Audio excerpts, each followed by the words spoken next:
and I was an animal at this point. I could drink so much alcohol.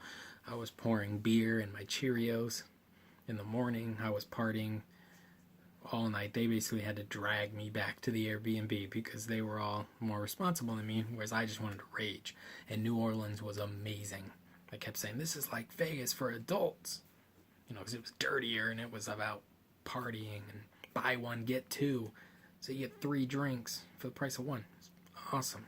So much alcohol. And all of my brother's friends, and there's somewhat my friends as well, and they all loved it because I was like the wacky party guy. Then on the way back from New Orleans, I was so hungover on the airplane, I had my first panic attack ever, which I did not know what that was. And the whole trip, in my head, I was screaming for help. But in the plane, I just sat there and had the air down on me and the cold air, and I was just pouring sweat.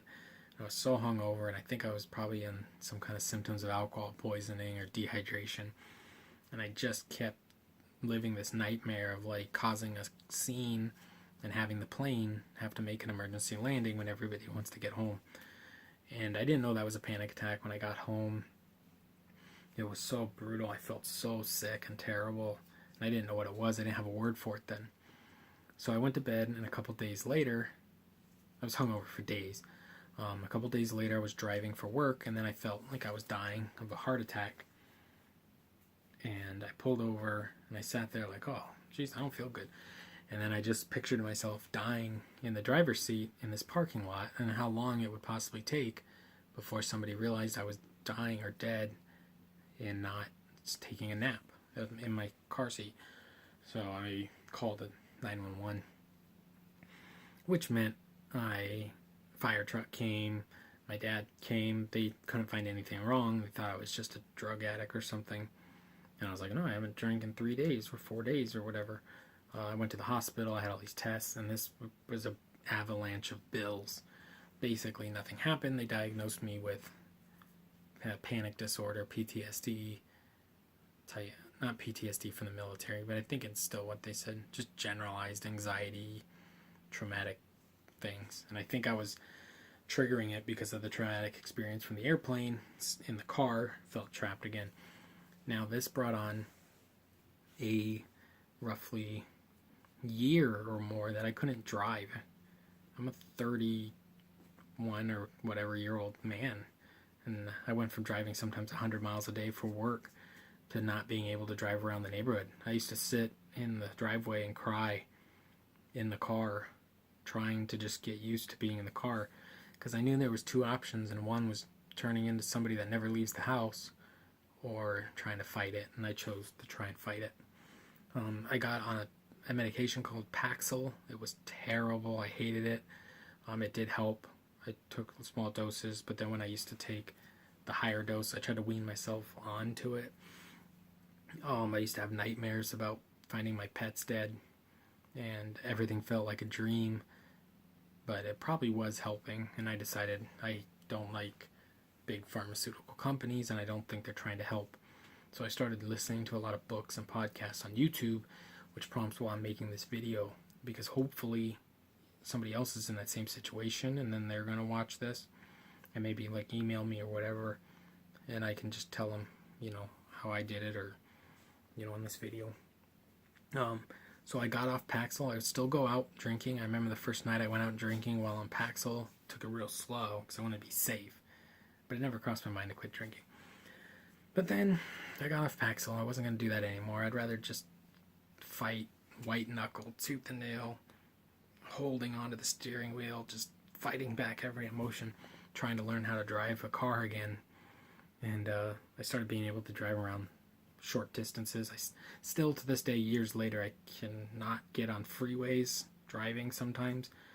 Not just within the last 6 months. I had another panic attack while driving, and I hyperventilated for the first time, and my hands cramped up into claws, and I pulled into this Circle K, and I just squeezed into my seat, and my hands were cramped, and I found out later I was hyperventilating, which I had never done, so I didn't. That was recent, within the last 6 months.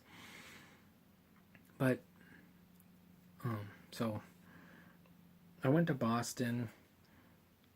I was on Xanax to fly. I went to Boston for my birthday with a buddy, and the first night we partied all day and night. He went back to the hotel. I decided to roll the dice, and then I ended up getting robbed. And I got my collarbone broken in Boston. So I have my separated collarbone, and that still wasn't enough. And then that same year, I decided I think I want to quit smoking, but first I need to quit drinking, because every time I quit smoking before, I could never. Every time I drank, I would start smoking again, and I was trying to quit smoking. In all honesty, I just wanted to quit smoking, not drinking. Everything you see and everybody you know is drinking, and it's fine, but a lot of people still think smoking's gross. So Christmas Eve, I go out, get hurt, blah, blah, blah. Christmas Day, I feel terrible. I have to walk with a cane because I can't move my leg. I don't know how it happened. And I said, okay, I'm done. I quit. I'm going to quit drinking till St. Patrick's Day. And then that way I can quit smoking. So I think March is when I quit smoking. But anyway, so I quit drinking. And then I quit smoking afterwards. And then my plan was to start drinking again long enough after that I wouldn't want a cigarette when I drank. But it just started to become, I can be honest with you that it is better. It's just, I promise you it's better. It's like way, way better. Even if you don't have the anxiety or whatever, but if you feel like your drinking is a problem, it's so much better. The amount of money I've saved and invested in the stock market, and just I paid off all the IRS. I paid off all my credit card debt. I have zero debt. I bought my car in cash. It's an old van, but I still own it. I have no payments. I have no bills, basically, no cost of living. But and I work from home for my real job, which means it's more beneficial, even though kind of lame to live here. It's definitely more beneficial, and you save a lot of money doing so, moving back home. And it allowed me to start a lot of businesses stuff. Like I started my paintbrush line just recently. We're launching these in January on Kickstarter. Ghost paintbrush, Ghost brush, Ghost. And all of that's possible because I quit drinking and I just started wanting to do things. That's why I sit here and I paint Warhammer, even though it's not painting the giant canvases that I once thought of.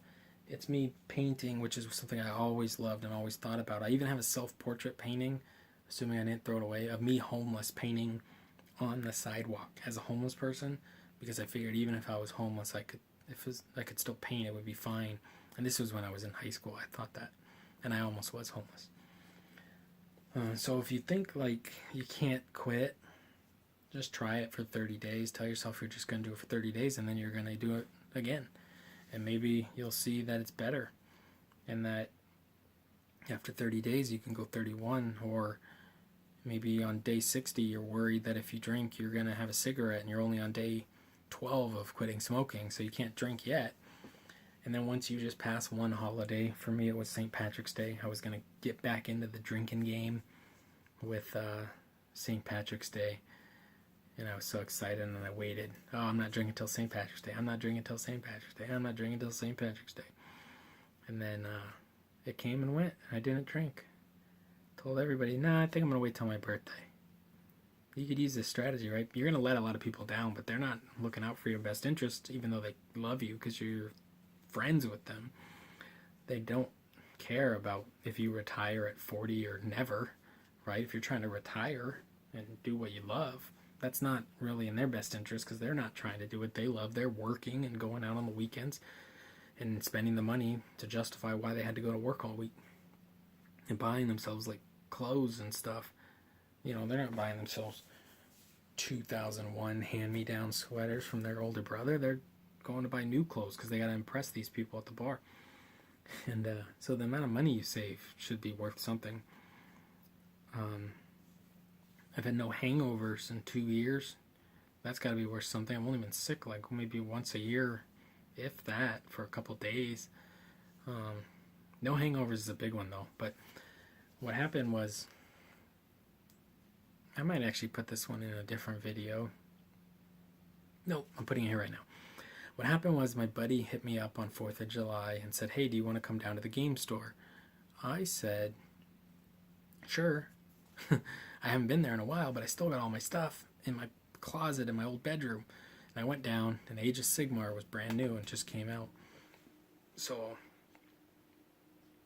I was like, wait, the rules are free and I can start playing? And I don't have to buy like the $100 books investment starting out. And I have my old models, my Empire Army, my Dogs of War. I said, I'm in. And what happened was I started playing, and then I was only painting to get models because I always wanted to have a painted army, and I never did. So I started trying to come up with like good dry brush and color schemes and things to paint faster.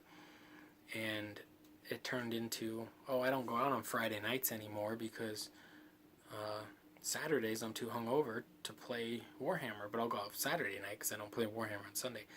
Then I started going to play Warhammer on Saturday and Sunday, and I was like, well, now I can't go out ever, right? And that made it easier. But getting fully into your hobby, if you don't have a hobby, if your hobby's watching TV, if your hobby's drinking and watching sports, that sucks.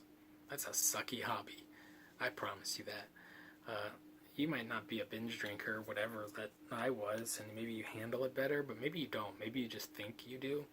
Because I think a lot of people just think they're handling it pretty good, including people I know very well. And in reality, now that I'm on the other side for 2 years, I can see it clear as day. And I think that this is common sometimes with people that quit addictive substances. They become almost repulsed by it or disgusted. And that definitely happened with me. I just don't picture, I look back fondly on all the partying and stuff, but I don't think about it like, oh, that'd be fun to do that again. Or, oh, I miss a good Guinness or a Boddington's or something. Or I miss some of it, but nothing like what I feel when I'm painting, or like when I sell a painted miniature on eBay, or somebody hires me for a commission or something. That to me is an addiction that I can enjoy. And you're not quitting something because it's addicting and bad. You're just, if you have an addictive personality, say, you're replacing the addiction. So don't replace partying with smoking weed all the time unless you really think that helps. And I think it does for some things, but in reality, a lot of those people are just lazy and watch Netflix and post about crystals on Facebook. And so that's pretty pathetic. But just as pathetic would be sitting at a bar watching like 12 hours of sports, getting drunk, and then basically like pretending you're in the game or whatever, right? So I think it's important to have a hobby, and if you can have a hobby you really enjoy and replace your addiction to alcohol or whatever with your hobby, that's like a good start. If your hobby's marathon running, you're going to be an exponentially better marathon runner if you replace all the time you spent drinking with somehow related to running, right? For training or whatever. Like, I think it's a terrible pursuit, but bodybuilding is the best. Bodybuilders are definitely addicted to bodybuilding, right? They want to get huge.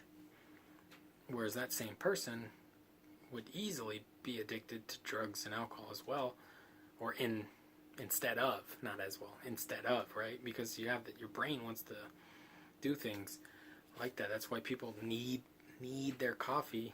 I don't know if I mentioned it in the beginning, but I'm 55 days off caffeine, and I drank them, not like 100% because I wanted to try it. So day 30, I drank a Monster Energy, which I used to drink every day, and used to attribute some of my health success with, because I felt so much better for a long time with my anxiety.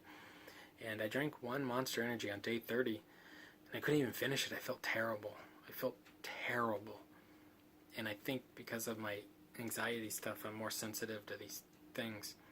But even if you don't have it, you might see some benefits. Like, yeah, coffee's good, but you're not a little dog, right? You're a human being. You can choose not to, you can choose not to eat sugar if you have diabetes, or choose to eat some vegetables if you want to lose weight or something, right? Like, quitting coffee is insane. Like, I guess if you have a job, no excuses. You could definitely quit coffee and caffeine if you wanted.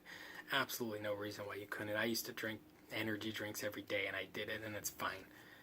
If you're maybe in a more hard labor job, you might be harder, but I think you could replace that with vitamin supplements and a healthy breakfast, and probably easily and quickly change your life on that. But I'm not 100% sure on that because I never really had a hard labor job.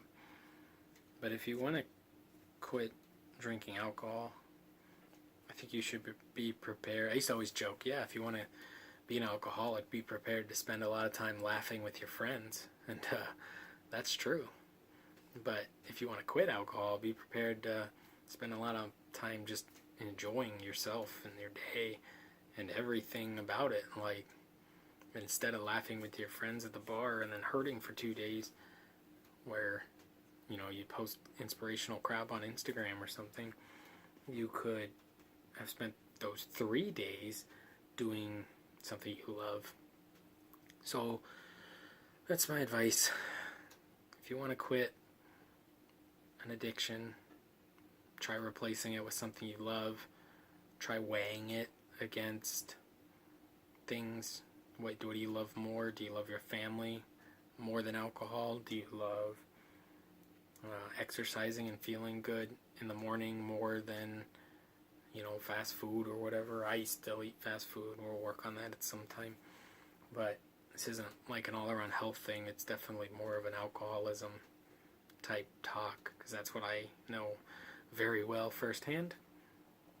I promise you I could drink enough that would kill most people, and I got off it. And alcohol is super dangerous because it's one thing that when you actually go through withdrawals on, you can die. And not a lot of drugs can you die if you go through withdrawals, but alcohol you can. So be careful. If you really do drink a lot, maybe talk to a doctor. I think I have something in my eye.